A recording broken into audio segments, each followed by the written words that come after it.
What if the church didn't exist? What would happen to the life we know if it changed our lives?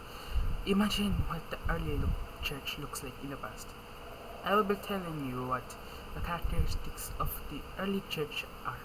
I will answer questions that Sister Vilma or my CLV teacher has provided. The first question is, what does Acts chapter 2 verse 42 to 47 say about the early Christian practices? Well, Acts chapter 2 verse 42 to 47 says that they are devoted to the apostles' teachings and the fellowship of the breaking of the bread and eating it together in their homes. Furthermore, they also devoted themselves to prayer with one another. In addition, they sold all their properties and possessions to those who needed. It's a sign that Christians have a very kind spirit to poor and sick people. The second question is, how did the practices of the early church contribute to the spread of Christianity? Their practices include preaching from the scripture, prayer, sharing meals, and so much more. The early church contributed to the spread of Christianity by going to places and preaching the words of God and Jesus Christ, and trying to convert people to Jesus Christ, even if their lives were on the line and they would not resist. Like one of the manners of persecution, the throwing Christians into the arena of lions. They did not have any weapons, and their only weapon was their divinity and faith to Jesus Christ. They are devoted to Jesus Christ that they would accept their fate.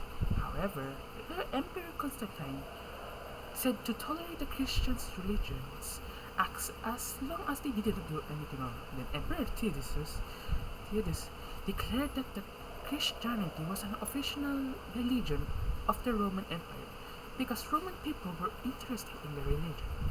The third and final question is, how do you show your care in keeping the good practices of the church today? Good question. How do I show my care in keeping the good practices of the church today?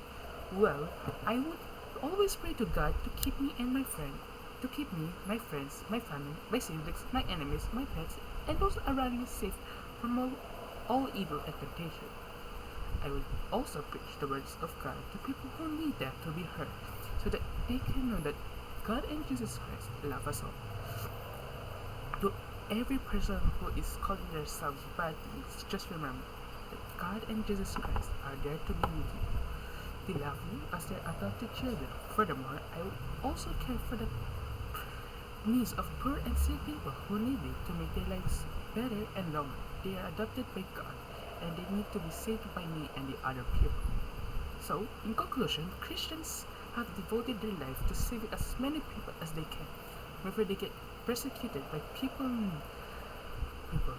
Now to answer the question, what if the church didn't exist? What will happen to the life we know if it changed our lives? Well, people are likely to get converted to Jesus Christ. And remember, the church came about as a natural consequence of what Jesus said and did for God's kingdom. Now that I have answered my question, what would you do if you were sent to the past to see the early church? Well, that's all from me now. Goodbye, and this is Beta Suspicious Speech. Good day and may God bless us all.